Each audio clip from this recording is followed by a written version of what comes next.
Welcome to Hey, what's up? What's up? What's up? How you I doing? talk about so many different things How you related to been? life and living and What's fun. going What's on? going on with the What's people good? in the stories I offer. Are you Please getting it subscribe in? and check me out. Somebody Leave a getting it whole for bunch you? of reviews and wishes and welcome What's to any going way I talk about. on, people? Follow me on Instagram. See you Subscribe later. to my channel. Okay, I come to some devastating news. A female cis woman, Dr. Tamara O'Neill, 38 years old. Now, I want to share her story with you. She was in Chicago hospital shooting. The victim, Dr.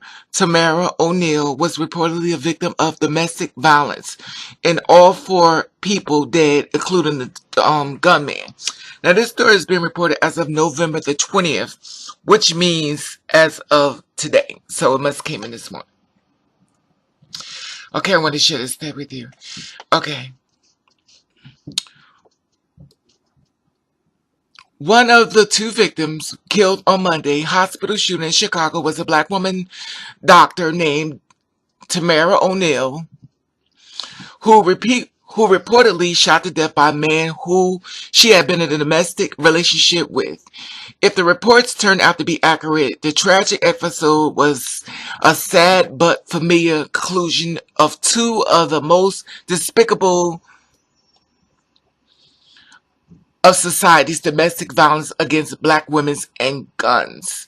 Now, the shooter, Juan Lopez, shot three other people, two fatally, a police officer, a pharmaceutical assistant, before turning the gun on himself in one final cowardly act. Aside from O'Neill's, Chicago police officer Samuel Jimenez, 28 years old, was pronounced dead along with the pharmaceutical assistant Dana Less, a 25-year-old first-year pharmacy resident who had recently graduated from Purdue University, according to the Associated Press. And all four people are dead.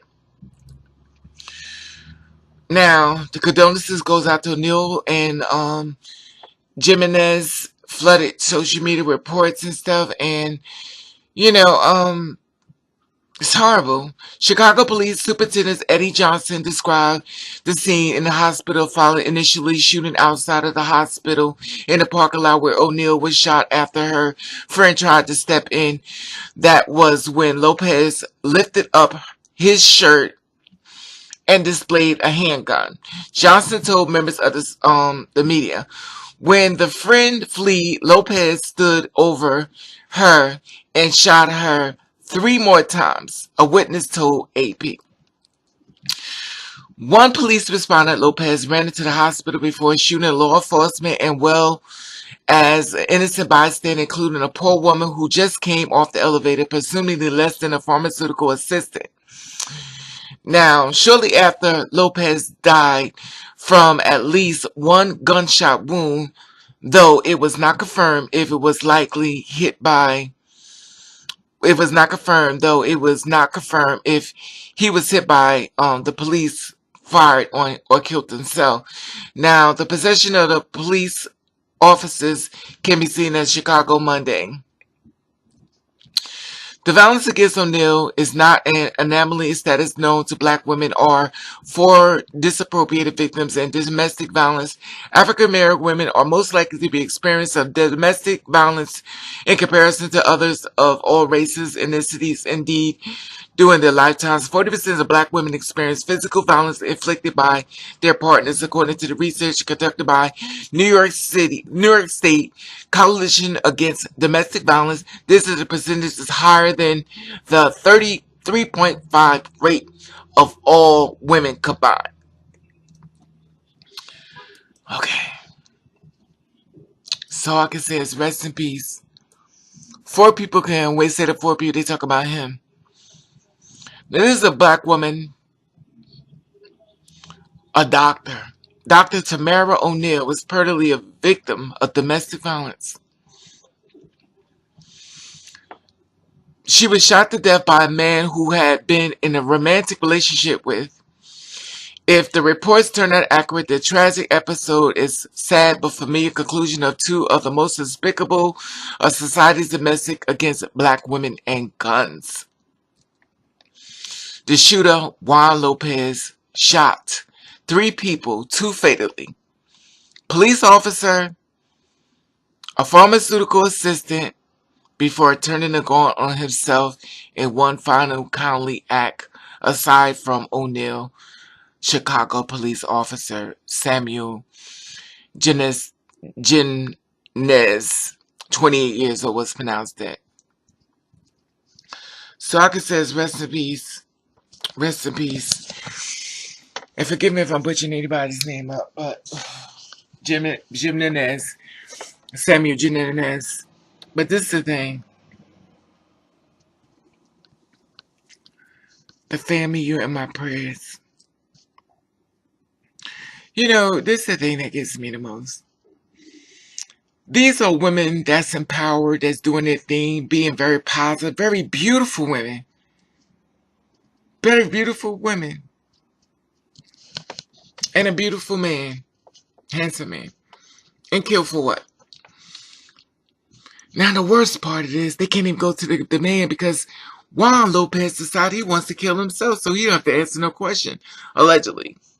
He killed himself. Or maybe a police officer not have to confirm. But he just killed. And that's the sad part about it when you're in a relationship with somebody. And I hate to say this because it seems like you're almost on a clock sometime.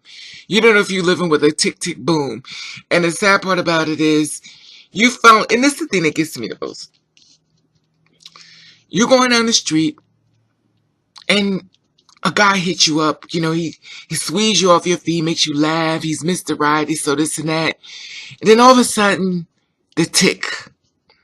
And now you're in a relationship with a person that wants you dead.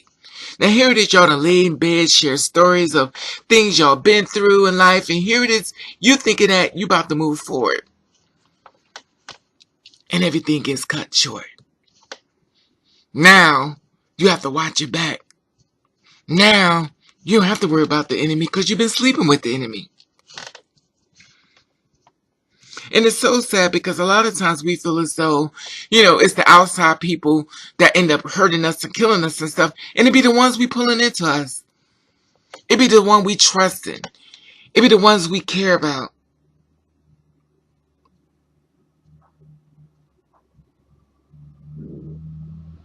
Samuel Jimenez, a Chicago police officer who had lost his life in the line of duty trying to save lives from a shooter at the hospital. Samuel Jimenez, Chicago police officer, lost his life trying to save somebody. God bless you, Samuel. This is horrible. This is really bad. And the sad part about it is, it seems like you're safe as long as you don't have a relationship with somebody.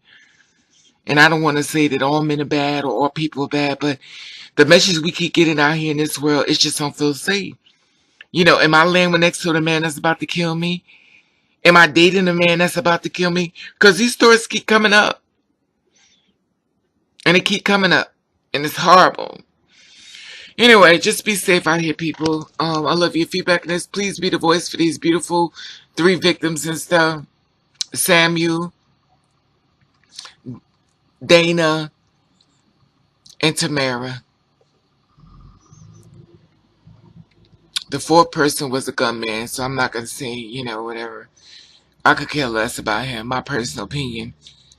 Because whatever you was going through with this woman, you could have went and left her alone or went and got some help. Killing somebody does not help the situation. What it does is it creates trauma for the family.